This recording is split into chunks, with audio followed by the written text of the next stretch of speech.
going on, Chuckleheads? I am Carlo Guadagnino. This is the Dingo Talk Alumni Tour. My guest this week is class of 1974, Dr. Gary Kappel. We're going to talk about everything from Dr. Kappel's early life, how he got to Bethany, all the way through to 2019 when he finished his career here at Bethany, and everything in between. So without further ado, Dr. Gary Kappel. What's going on, Chuckleheads? I am Carlo Guadagnino. This is the Dingo Talk Alumni Tour. My guest this week is Dr. Gary Kappel, class of 1974. Dr. Kappel, thank you for being here. I'm happy to be here. I normally would have tea, but we talked earlier. You preferred the water, so we're going to do this the way we do it every week. Dr. Kappel is going to tell us about how he got to Bethany, his time as a student at Bethany, comps. We'll take a break, come back, and then it'll be the other half of being at Bethany as a professor. So how did you find Bethany coming from New Martinsville, West Virginia? Right. I was born in New Martinsville, West Virginia, which is about 35 miles south of Wheeling.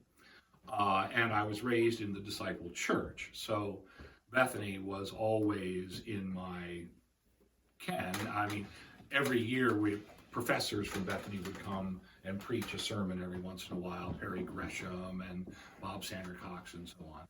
And then when I was in the youth group, I think the first time I came to Bethany was in the summer of '64 for church camp, Cairo camp, and then when I was in high school, CYF conference, and so on. So I always knew about Bethany from that connection.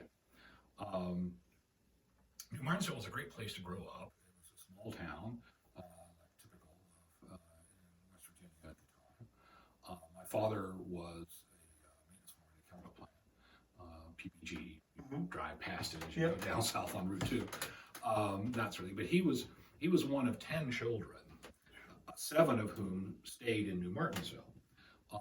So big family. Oh yeah, huge. Aunts, uncles, cousins all over the place. And we had big family gatherings all the holidays, especially 4th of July. We had a picnic at Chaz and Nona's, the oldest. Chaz was the oldest boy, the oldest of the 10. And then Thanksgiving, we had at our house, and we would have 35 people for dinner. For Thanksgiving, we'd get tables from the church and chairs and that kind of stuff. So it was a good place to grow up. Always knew about Bethany.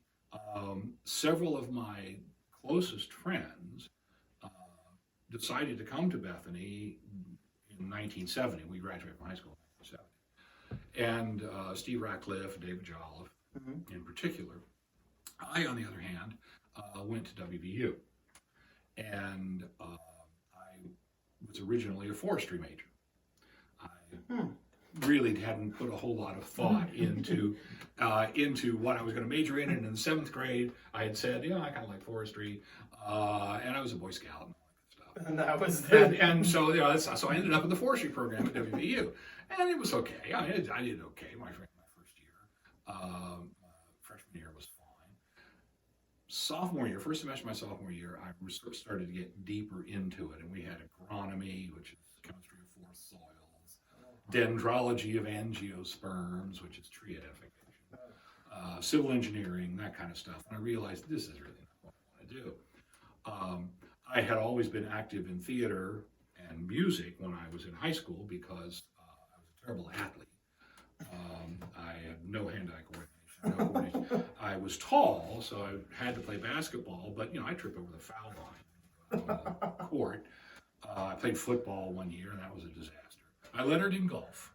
Well, and that sort of thing. But I had a first tenor voice, so I got to sing and everything because I was trying to get the notes, and act and so on. And I didn't get a chance to do any of that at WVU. And by the end of the first semester of my sophomore year, it was like, this is really not what I want to do. What I really should be is an English major. Okay, we'll transfer to my major. But what I really want to do is go to someplace where I knew that kind of life was going on, and I knew it here at Bethany through David and Stephen and others. And so I convinced my parents to allow me to transfer. I came here in the fall of my junior year. Miss McGuffey, who was the chairman of the English department for many years at the time, always considered me bad blood, not a true Bethanian, because I was a transfer. I was not a native Bethanian for freshman year. But when the time came, she saw the light on that. That sort of thing. So in the fall of '72, I transferred to Bethany, and I was an English major. And over the course of the next 2 years, my life was transformed. I say I'd grown up in a small town in West Virginia and that sort of thing, and I went to WVU and I was with the forestry majors, and they were all from small towns in West Virginia. So it was virtually the same kind of thing. Then I came here, and there were all kinds of people who I'd never met before, never been around. Preppies, we had no preppies in Martinsville. A couple of kids went to Lindsley, which in those days was a military school. Lindsley Military Institute, LMI, the Little Marching Idiots. That sort of thing, because I didn't know prep school people. And so when I came to Bethany, that was an experience. But more importantly, of course, it opened up whole new worlds to me. New Martinsville was, like I say, a wonderful place to grow up. It was also extremely limited in terms of its horizons. And on a lot of the really important issues of the day, I probably shouldn't say this, but I will. When I was in high school in the 1960s, we still had minstrel shows. And I don't even know whether you know what that was or not, but when a bunch of white guys dressed up in blackface. Oh, yeah. And while I never appeared in blackface myself, I was in the chorus for a couple of minstrel shows, and I saw nothing wrong with it. It was just part of the casual racism that I had grown up with, in that sort of thing. Well, I was already beginning to move in other directions, but WVU was good for that, actually. But when I came to Bethany, it really was a transforming experience. Mm-hmm. My professors, nobody was interested in my athletic ability or anything. They were interested in what I thought, or perhaps more accurately, how I thought. Yeah. And how I might think a little better if I, put a little effort in. Yeah. That sort of thing. And so by the time I, graduated, this had become my true home, intellectual, spiritual, psychological home. As I say, I was an English major, but I was also extremely active in the theater. I wasn't an actor for very much. I did a few things, but I was mostly in technical. And at that time, David Judy,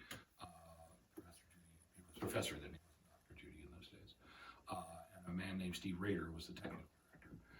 And we did killer shows, 3 or 4 a semester. And that was also a really transformative experience for me. And there were members of the faculty as well who worked very closely with us. David Seidman, who was a physics professor. He was also a Bethanian. He graduated probably about 1960, 61. Cynthia Lord, Mr. Tony Mitch, and others, all were active in the theater. John Taylor, my senior year, we did The Importance of Being Earnest, which, if you're familiar with that play, some of my favorite plays, Oscar Wilde. John played Lady Bracknell in drag as the great Victorian matron, and he was absolutely stunning. Yes. We did it out at the Millsop Center, at the Leadership Center. It's closed now. Yeah. We did it in the round. And John, in my, if you have a 1974 yearbook, very early in, a few pages in, you will see a full-page picture of John Taylor in his Lady Bracknell regalia. And he was just stunning. And so it was a whole new world for me. My classes, my junior year, I was sort of catching up being an English major because I'd not been one, so I was reading a lot more.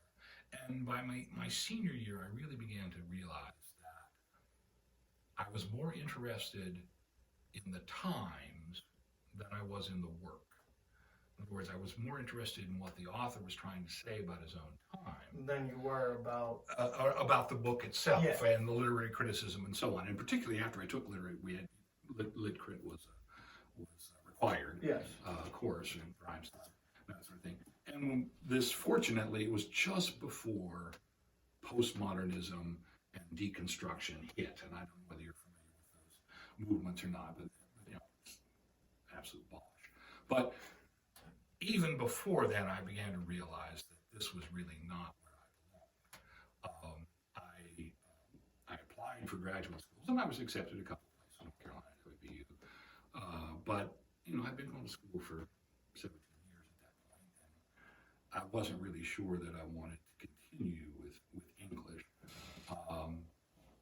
And so I decided that I would take a little time off.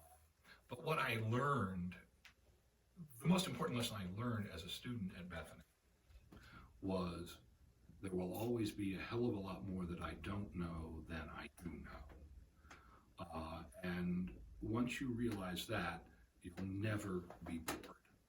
Okay. If you're bored, it's your own fault. Yeah. I mean, oftentimes students would say, I'm so bored, it's so boring, there's nothing to do. You got a library with 200,000 books in it. Okay, if you're bored, it's your own fault. Okay, Bethany's not boring, you're boring.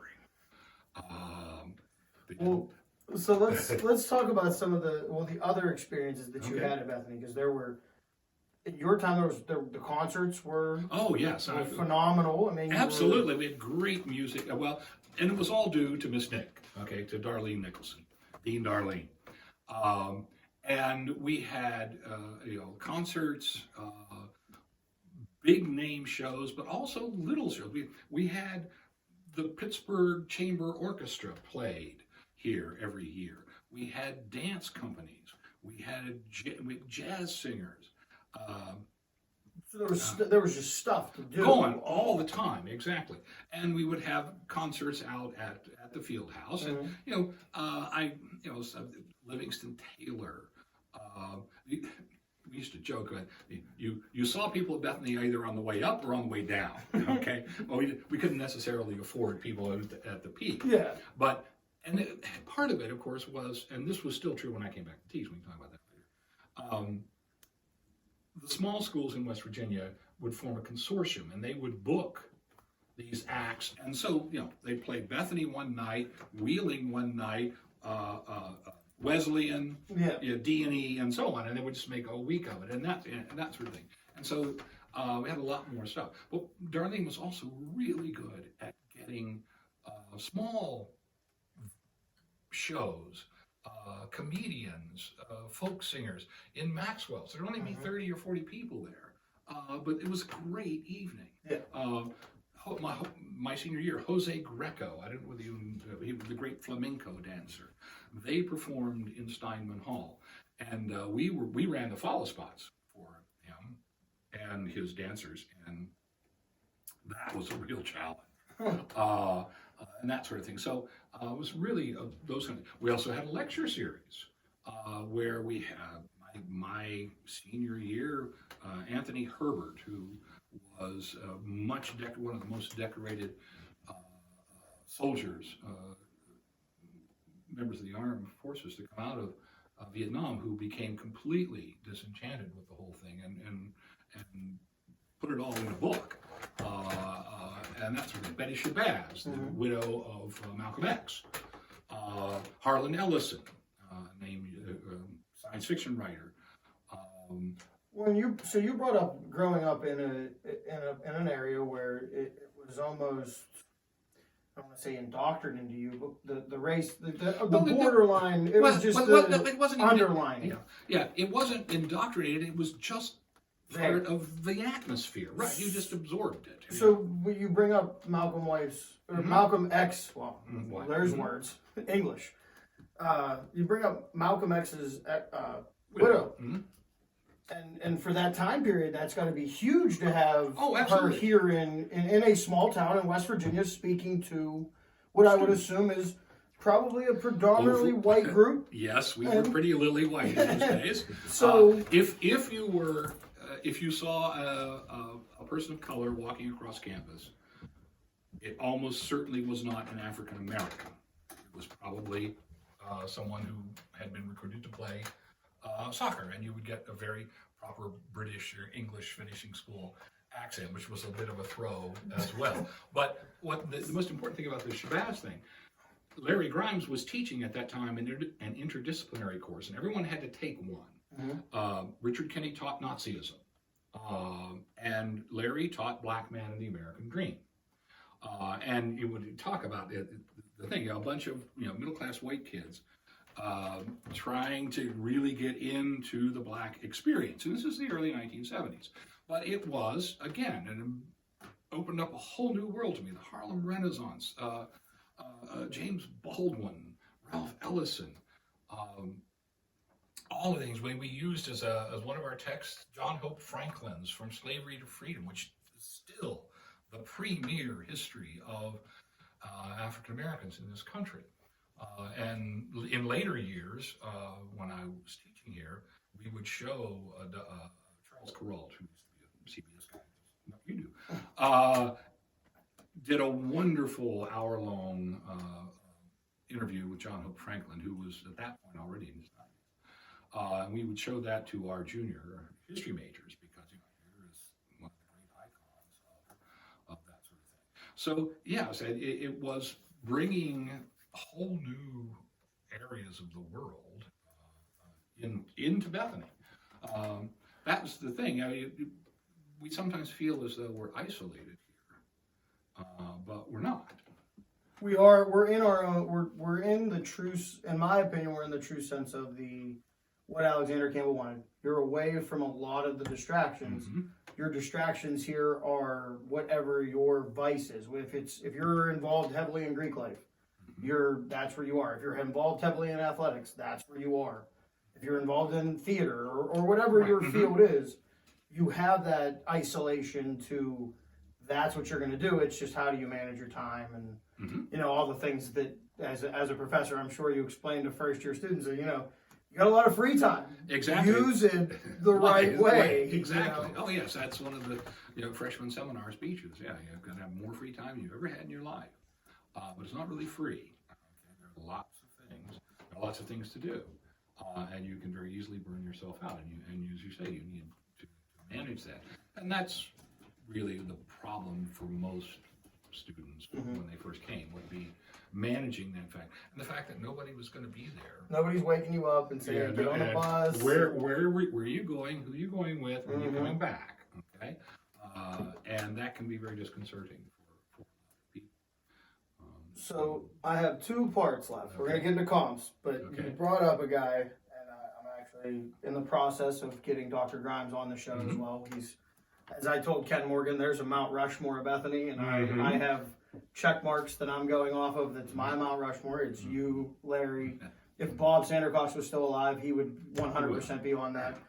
Ken, because Jack is one of those. Jack Hoffman is one of those guys, just a Bethany figure. What was it like? Because I know Dr. Grimes from being an Alpha Sig and interacting with him, and in many ways, we still talk periodically. But what was it like having him as a professor? Larry's brilliant in the classroom. Everybody will tell you that. And he was constantly making you look at things from a new and different perspective. Or another way to say it, one of the kids who graduated with me, who lived in Larry's apartment in the basement of his house down there, WC was. Larry and Helen Louise taught us how to read a text properly, how to read it closely, how to tease out of it the full extent of the meaning. And that's a skill that is transferable to anything.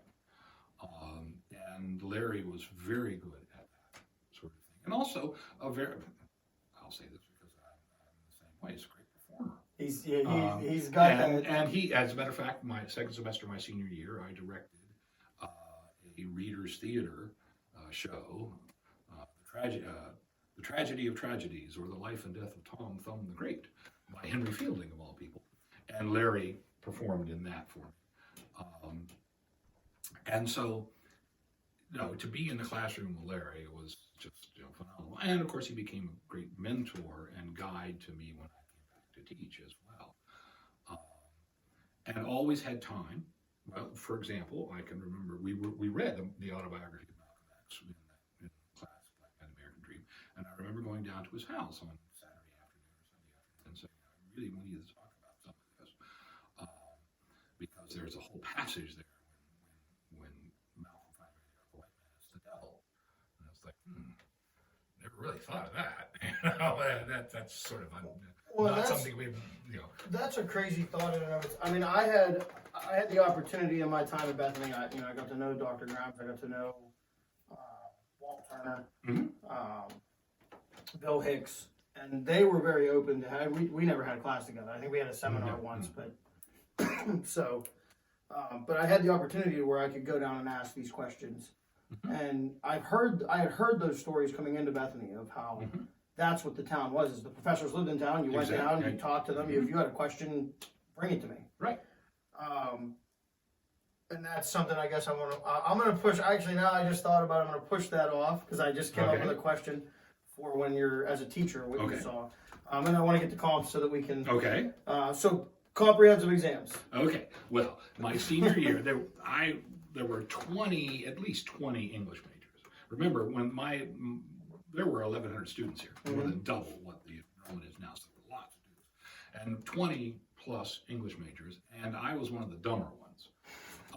And none of us had been able to take comps in January because of that lit crit class, because Larry hadn't taught it the year before, and only one person had taken it as a sophomore, and so she took it.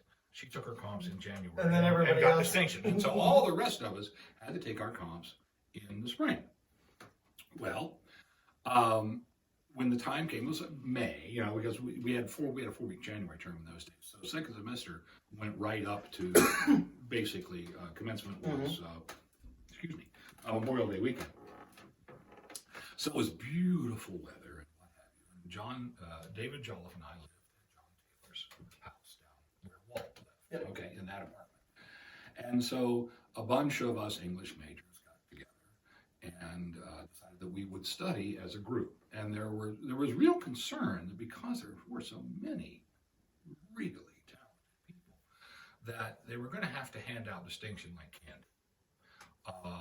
And this was not something that people thought would be a good idea and so on. But there were a lot of really high-powered people, like half a dozen at least with PhDs, just off the top of my head, who went on to get their PhDs. So every morning around 9:30, people would come down to our apartment, and probably 8 or 10 people, and we would sort of start to study, today we're going to do literature and so on. And by about 11 o'clock, things were beginning to fade. And, it was a time when, didn't necessarily concentrate too well. And so that sort of thing. Well, the result was that no one got distinction. It was quite the scandal. Not one of us got distinction. And Ish,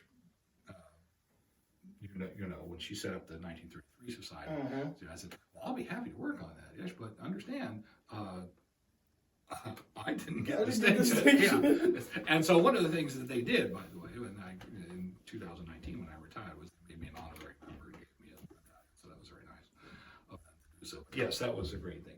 And I took my comps in Weimar because there were so many students, in Wales.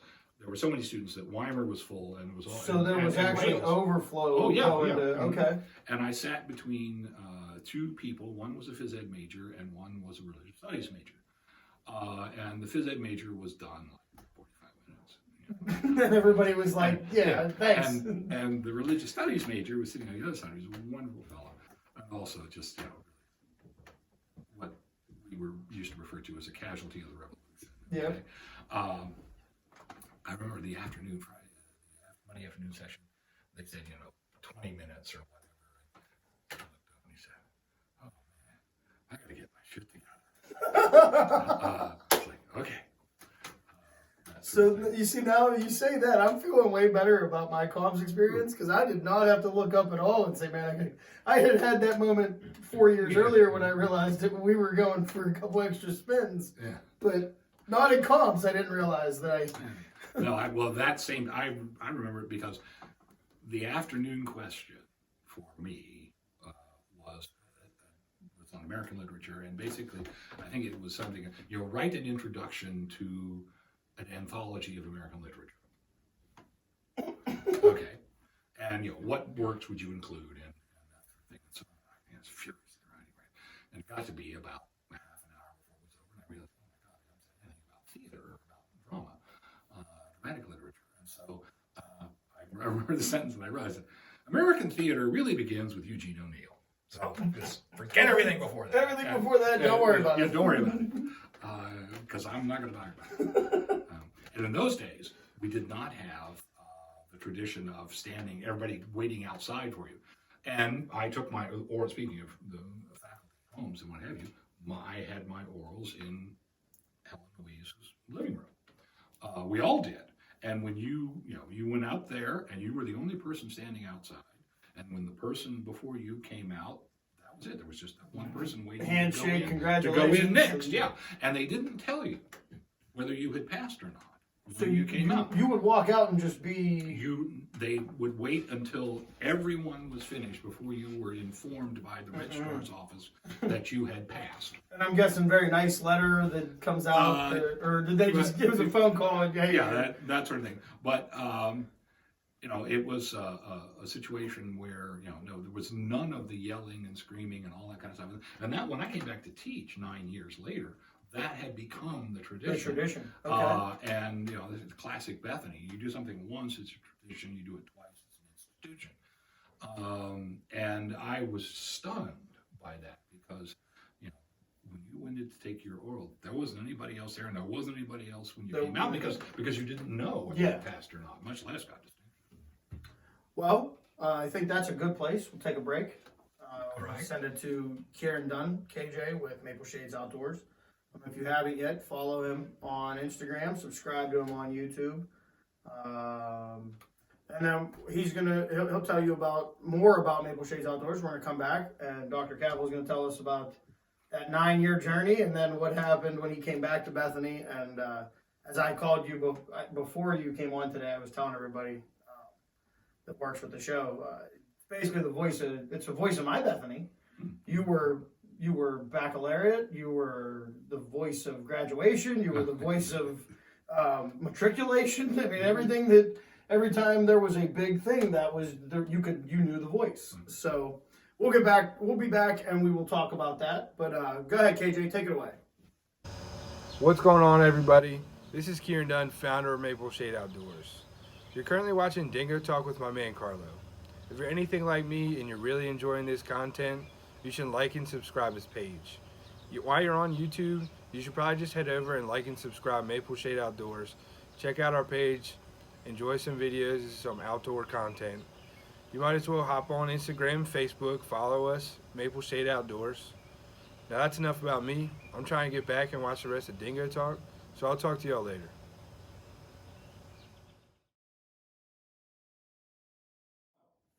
What's going on, Chuckleheads? I am Carlo Guadagnino. This is the Dingo Talk Alumni Tour. My guest this week is Dr. Gary Kappel, class of 1974. We left off with comps, which is a completely different comps experience than probably most of the people that have at least been on the show, minus maybe Ken and Jack, I think would be the two that had a different comp experience.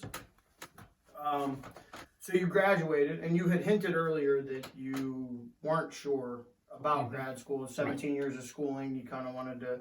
So what was the final decision? Well, I left Bethany, and that summer I was a roadie for a lighting outfit out of Ambridge. And so for the summer I did concerts and that sort of thing. And then at the end of the summer that kind of dried up. I actually ended up working at the bookstore here at Bethany for 3 weeks for the fall rush, and people would come in and say, "Didn't you graduate last year?" Yeah. Sort of thing. But then I got on at the News Register in Wheeling. David Jolliffe, my good friend, was already working there, as well as a couple of other Bethanians, Mickey Gast, Mark Stevenson,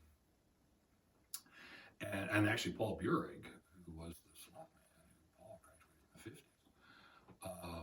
So anyway, I worked there for 2 years as a copy editor on the copy desk, and then 2 years I was transferred to Parkersburg, and that convinced me that the newspaper business was not what I wanted to do in my life.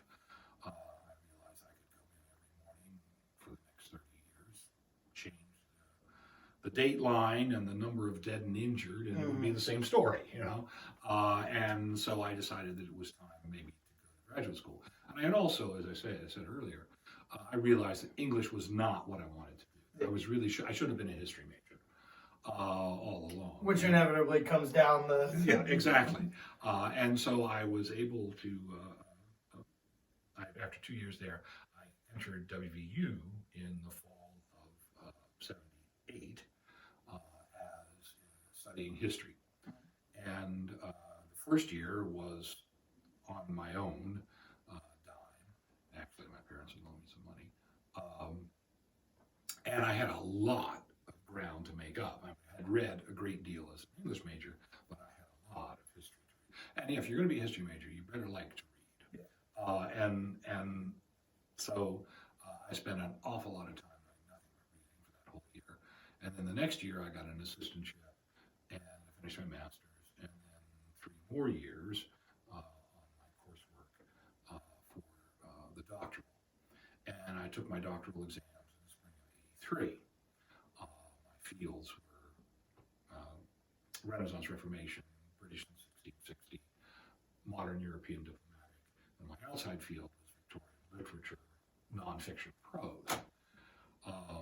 Then the question was, okay, now I have to do my dissertation. What am I going to do? Well, David Judy, who was still here in the theater, and now Dr. Judy, called me and said, I want you to come and do the technical work in the theater for me for a year. I have a graduate assistantship. $6,000 room and board. You get to live in the basement. You get to live in the dungeon north in Moreland, okay? And it's like nothing else on offer. Then I'll jump at that. That sort of thing. It was more money than I had been making. I mean, I was a graduate assistant for, embarrassing. It was probably $3,500 a year, and no room and board. So $6,000 plus room and board sounded pretty good. Yeah. So I came up here in the fall of '83, and the idea was that I would just stay for a year, and then I would go do my dissertation and finish my PhD, and then go on with my career. Well, I immediately got plunged right into so many different things here. People who had been my professors were now my colleagues, and they would come up to me and say, "Oh, Gary, the students today are terrible, but your class was just wonderful." And I can remember these very same people 9 years before telling us, 10 years before, telling us how terrible we were and how much better the students were in the 60s than they were when I was a student. So that was my first inkling that complaints about your students are probably not Real. in many ways. Exactly. Might be a little bit more. So, a matter of perception, Yeah. right? That sort of thing. So I was doing all the theater, and we were still doing 3-4 productions a semester. Miss Nicholson was bringing in dance companies. I hated dance companies. They were really, really hard to light, and that sort of thing. But I mean, it was well worth it for the college, and that sort of thing. And then in the spring of that first year, the man who was teaching European history at the time fell ill with cancer again. He had had it before, and he had a relapse. And so I took over his class at midterm and did pretty well, I guess. And so they asked me, why don't you stay for another year and teach a couple of history classes and still do all the theater? And I said, well, okay, I'll do that. Excuse me. And that went pretty well. And then they came up to the end of that year and they said, well, why don't you do that again? And I said, okay, but I've got to do my dissertation at some point. And so that's when I moved actually to Mr. Taylor's house in his apartment, that sort of thing. But even with that minimal salary, I was already saving up money, and I needed to go do my research in London. And so I in the summer of 1986, I spent the summer in London, did my research, came back, discovered a book that I had ordered before I left, was basically my dissertation. So that was shot down. My advisor at WVU was very good, and he said, "We have one piece of it that you can expand, and get a couple hundred pages out of, and we'll go with that." And, okay, fine. Because I never really wanted to be a scholar. I was doing it for the Union card, and I wanted to be a teacher, which is why you come to a place like Bethany, and that sort of thing. And so I finished up the dissertation in the spring of 1987, and then finally became a full-time faculty member. Actually, I've been part-time those first 3 years, 4 years actually, and began teaching full-time history, but also keeping a hand in the theater from time to time, off and on. And over the years,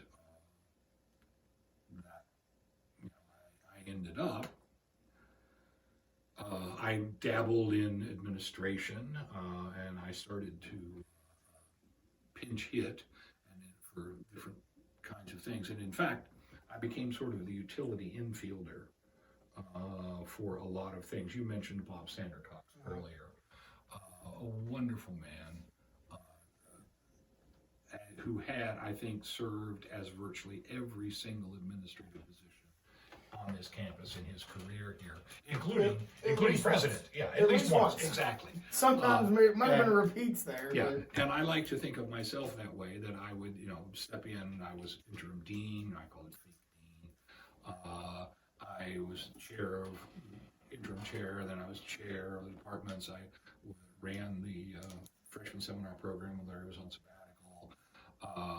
It's over the years I did all those kinds of things, but I never did them full time. Teaching was always what I really wanted to do, and I was doing it in exactly the right place, that place where I wanted to do it. When we graduated, I mentioned that a lot of my colleagues in English went on to have careers in the academy, and when we were finishing up, we all said, we're going to go off and get our PhDs and come back and teach. And there's going to be a whole group of us. Yeah, exactly. And I don't know why it was that the gods decreed that I should get to live out that. You were the one. That hope, yeah. But I will be forever grateful. Well, and maybe that comes back to being a disciple of Christ, and Alexander Campbell being on the shoulder, and you were maybe a transplant or transfer, but you. Yeah, exactly. And when I did come back to teaching, Miss McGuffey always forgiven, because I'd been away for 9 years. I was ABD by that time. I was going to finish my doctorate, and even though I wasn't an English major, I was in history. English majors can do anything, and so all was forgiven in Alumni. That sort of thing. But over the years, I got to do in my life exactly what I wanted to do, exactly where I wanted to do it. And not a whole lot of people can say that over time. And there are so many great things about being a professor. Richard Kenny, a name that's familiar to you, I'm sure. Richard told me one day, Gary, the best thing about this job is they pay you to read. And then it goes back to what I was saying earlier. And that's certainly true. Mm-hmm. That's part of the game. Again, if you don't like to read, history is not your field. No. And to this day, I have a deal now with my wife, because I got rid of about half of my library in the basement after I retired. I've still got a lot. I'm still allowed to buy books, but I have to give them to the library once I finish them, because we're not getting any more books in the house. That sort of thing. Another thing about this job was that I got to travel a lot on somebody else's dime, basically. Whether it was the college, I was part of a USAID grant we had, and so I got to go to New Zealand and teach at the University of Canterbury and Christchurch for summer. Harold, Dr. Mens and I took a group of students to Vietnam through an ACA grant, through another ACA grant. I got to go to Mongolia. Bradley seminar, Prague, Berlin, Harvard, MIT seminar on nuclear weapons and arms control. Then they're taking students places to the Gambia, to London. And I'm sure my director Frankie will be very happy that you referred to it as the Gambia, because we had a show. We've had two shows together, and we were talking the one day during one of the shows, and I right before we go on to record, I asked him, "Is this okay? How to say your name? And is this how you say is it Gambia or is it the Gambia?" And he goes, "No, you're fine." We come into the intro of the second part, and I go, everybody knows, this is Frankie Doo-Doo Tall. Actually, it's Frankie Doo-Doo Real Tall. So that was strike one that I got wrong. The second one was, you came from Gambia, and you went to Albany, New York, and all this. And he goes, "Yes, but no, it's the Gambia." So now I got two times where, the people, the pundits that want to, there's certain things that people look for. That's a nitpick but it's one of those things now. So I'm very clear on the Gambia. But so you came back and you said as a member of the faculty, you realized that you guys were such better students. So how have the students changed since your first year here back teaching to your last year in 19? They've gotten much worse. It's, I always used to say, if you go to a professional meeting, like the AHA conference or what have you, or any kind of thing, you go there really for two reasons. The papers, all of that stuff is just nonsense.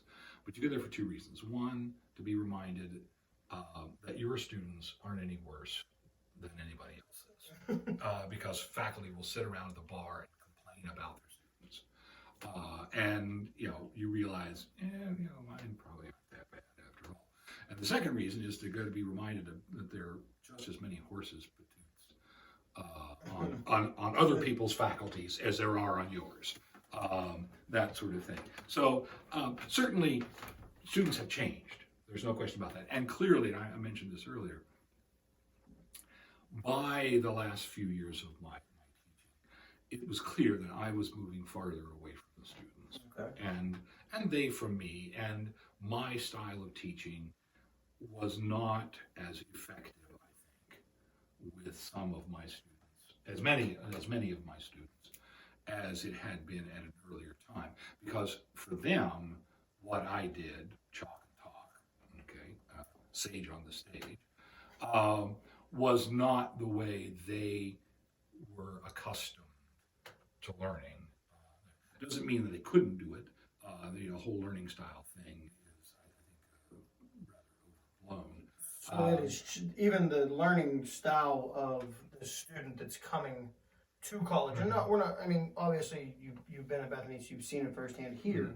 But as a whole in the country, we're educationally, I don't want to call you the old guard, but you're almost the old guard of. Well, no, I don't mind being called that. When I was in graduate school, I was thinking about this earlier today. Probably about 1980. I started in 78, so it was probably 1980. We had a guest speaker at the university, a man named David DeLauro, who was the premier scholar in Victorian studies.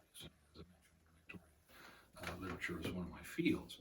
And WVU, by the way, published, I don't know if it still is or not, but one of the best journals in Victorian literature called Victorian Poetry. And Harold Mens, Dr. Mens, worked on that when he was a graduate student at WVU as an editor. Oh, you're not signaling me. Okay. Sorry about that. Again, squirrel. Okay. That's fable. Anyway. DeLauro, this was 40 years ago. Basically, his lecture was, "We've lost the best that is known and thought in the universe," which was a quote from Matthew Arnold. and that modern society has kicked the most important things to the curb. And one of my professors, Dr. Stadman, got up and said, "For behold, I bring you good tidings of great joy. There are no humanities." And I realized at that point, and I was, what, oh God, 1980, so I wasn't even 30 years old. I was a dinosaur. And over the years, that has become more and more obvious. And again, that's, as you say, society itself is moving in different directions.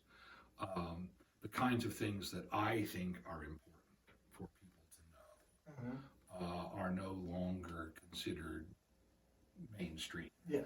And I'm sure that happens to all generations, but I think in this day and age, it is particularly prominent because of the ubiquity, I guess, of the internet and so on, and how knowledge has expanded so rapidly. I feel as though what I thought, the things that everybody should know, are not that. And of course, I realize now as well that that's a cultural issue as well. I'm saying, well, you should know all the dead white males, okay? Because I'm going to be a dead white male sometime, but I'm a live white male now. And I don't really have time for all this other stuff, okay? And yet, over the years, and you didn't take junior seminar with me. No, it's fine. That's I'm part talking of to it. someone off. Okay, That's part of it. We talked to okay. the people. That's why they're here. I always would start a junior seminar and my freshman seminar for that matter, with an article by a man who was the president of the American Historical Association, which is the premier professional organization for historians in the United States. He was president in 1983, and he gave his inaugural address, in which he titled it "Myth History," okay, and which he told us that really, we're storytellers, that history and myth are akin because they both explain how things came to be by telling a story. But most importantly, what his plea was for the fact that those stories that we as historians have been telling have been relatively narrow, and we have to expand them because the world itself is expanding. Okay. And he talked about what he called an ecumenical history, i.e. a history that brought more and more of the various peoples of the world and the past into that narrative. Because if you have your own little narrative, and it's 500 BC, and you're not going to meet anybody more than 50 miles away from you, that's okay. But those people are going to have their narrative, but it's going to be all right. Okay. Well, that's not true anymore. It is a one world. Okay. It's a small world after all, and we collide with each other, and our stories, our story and your story are different. But that can be very dangerous. Yes. Yeah. Particularly since a lot of people now have nuclear weapons. And everybody has a red button that they're just sitting there like. And so W.H. McNeil's point was, we as historians need to expand our study and to bring more and more people into the narrative. I'm not sure that my discipline has taken that to heart. Instead, what I saw increasingly is that it's tended to fragment over the past 20 or 30 years, and that instead of bringing everybody together, we are, if anything, creating ever smaller stories. Everybody has their own sect. Exactly, and it's not particularly effective, I don't think, for holding societies together. Well, I always thought because many people don't know, I was a comm guy at the end of my time, but I was an education guy. I was a history major for 2 semesters, and it always was interesting to me. Like I was actually telling Serenity off camera earlier today about Dr. Lippman, and how I was in World Civ 2 as a first semester freshman. It was a class that I said I was interested in history, and the registrar put me in it. Right. And he, kind of like Dr. Farwell, gave that, listen, this is a very difficult class. This is the way it's going to be. If you don't feel that you're good and that you're ready to be in this class, I'm going to turn around. I'm going to start writing on the board. And when I turn around and take attendance, if you're not here, no harm, no foul. Yeah. Well, I wrote a paper for Dr. Lippman. He sent me an email back, said, hey, you did a really good job on this paper. It was a Tuesday, Thursday class. I didn't show up on Thursday. He called me, left his phone on the podium, came to my dorm in CV, answered my phone, and said to everybody, we're not going anywhere today until Carlo decides to come to class, which was my freshman year compared to where I went, which was, I feel that we didn't really have to go to class. You didn't. It was, as long as you did the work, everybody was kind of, it became very relaxed. But I noticed in the history department, Mark Peterson and In political science, right? and Stephen Corelli, and actually Mark Sable, who lived in this apartment here. They were, and Dr. Lippman, they were people that it was, everybody in the department was different. They all had, Dr. Corelli, and I made the joke to Serenity being a history major that, the Puritans, and you're going to hear the Puritans repeated in class for the first month of class, and if you don't know how to spell Puritans, you weren't listening because it's been on the board. Dr. Sable was very I got to know Mark on a different level once I graduated, and I worked at the bar, and that was his release where he was our advisor at Alpha Sig, different things like that. And then you and I have kind of, because of the coffee club down here at Chambers, we have become kind of just the stories that we can tell. But I always found it interesting that the history department specifically seemed to be. It was like you were the guard. Then there was Dr. Corelli, Dr. Corelli, who was kind of that in between where it seemed like education had started to change when he became a professor, and then mainly Mark Peterson, who was like the new. Yeah, this is how we're behind. Yeah. So it was an interesting thing here at Bethany that it was generational for the history department. Well, and also, you made an interesting point about the fact that we're all so different. That was one of the things that struck me as a student when I came to Bethany, is that all the professors were so different, and they were so individualized, and yet they somehow seemed to get along in this little place. Now, when I came back to teach, I realized that was only on the surface. That sort of thing. Groups and yeah, exactly. Well, it's Henry Kissinger said that the reason faculty politics are so vicious is because the stakes are so small. But what really, all these people who were very different from each other seemed somehow to get along. Whereas where I had come from in New Martinsville, and even everybody was the same. Okay? Yeah. There was no. Yeah, exactly. And so that was one of the things that attracted me. And as you say, we have our different approaches.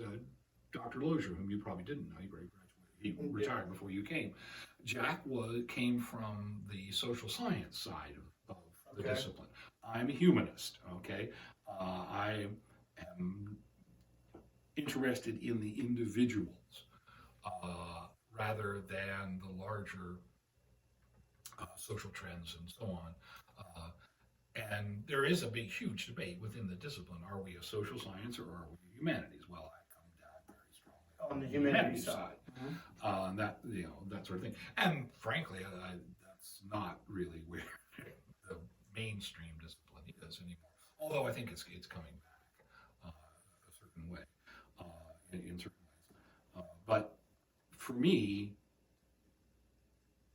the study of the past is really a study about what it means to be a human being in a specific set of circumstances. And individuals matter. It matters that George Bush was president on 9/11, for example, not someone else. Those sorts of things. And it will always matter. Yes. And while the study of peasant culture and individual common men That's wonderful, and that has its place. The common man doesn't have the ability to make decisions that affect himself the way someone who is in a position of power. And so, for me, my interest was in those people who got into positions of power and what they did with it. That sort of thing. So, I always tried to tell my students at the beginning of the semester that yes, you're going to get a lot of names, dates, places, games, and battles, but that's because they matter. Okay, and history is not just that, but you have to start there. Yeah, okay, that's the base. Yeah, and then history is not what happened; it's what we say about what happened. Okay. And so we have to make sure we know what we're talking about first, and that's why you have to read so much. So, and you've touched on this. This is we've come to the final question. Okay. This is and then you've touched on it multiple times.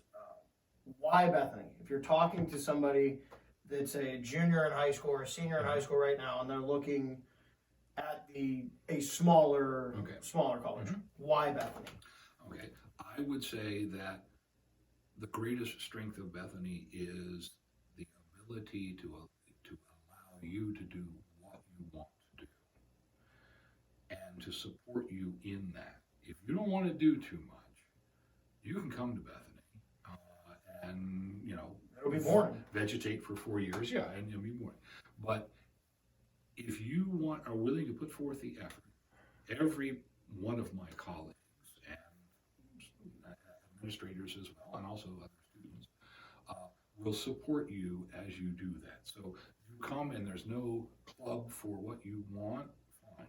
If you come and you want to study something that we don't really have, we'll figure out a way to accommodate to accommodate that. Exactly.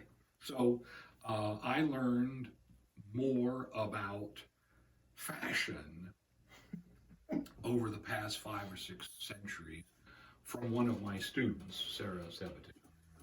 I know the name. Okay. But Sarah always did her papers on the fashion of the period. And that was fine for me. I mean, I learned as much from her. I hope, she learned from me. And she's just one example of going back 30 years. One of the best senior projects I ever had was on,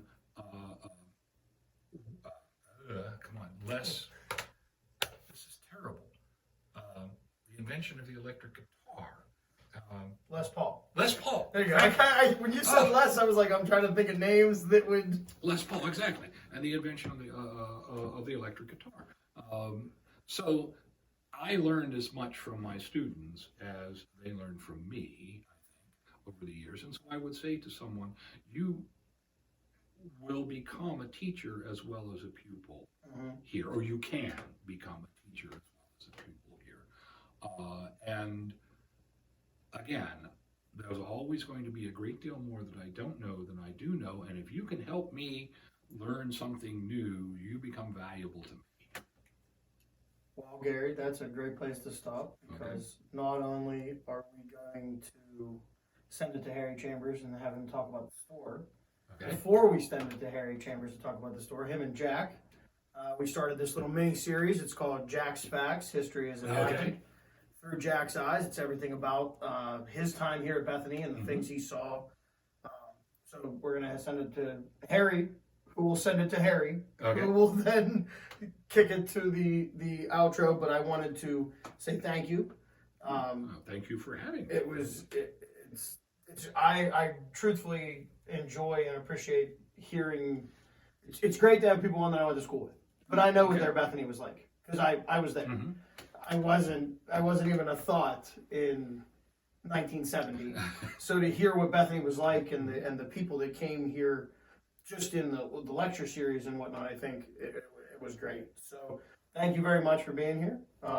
We'll give Christian, you want to take your cheers picture? We'll get a cheers here but thank you. And Harry Chambers, go ahead and take it away. Another legendary landmark in Bethany, the Round Barn. What do you remember about the Round Barn? I remember cleaning cow crap out of the gutters and getting a pint of milk. For shoveling the gutters. And you remember the And your dad and I would do that once in a while. exactly. Do you remember then having the milk? Were they still serving that milk in the cafeteria when you were there? Yes. Imagine doing that now, where college would have its own dairy herd and its own gardens and feed its students. Pretty neat. You've just watched another exciting episode of Dingo Talk, recorded in the secret lair deep in the hills of Bethany, West Virginia. Let me give a shout out to my man Don over at Maple Shade Outdoor. He's got some great stuff going on over there on YouTube and Instagram.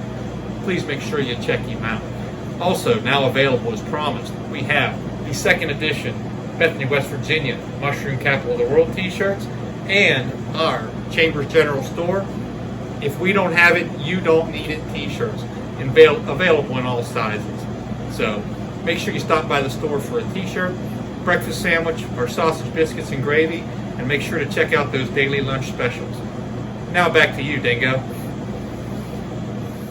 By now.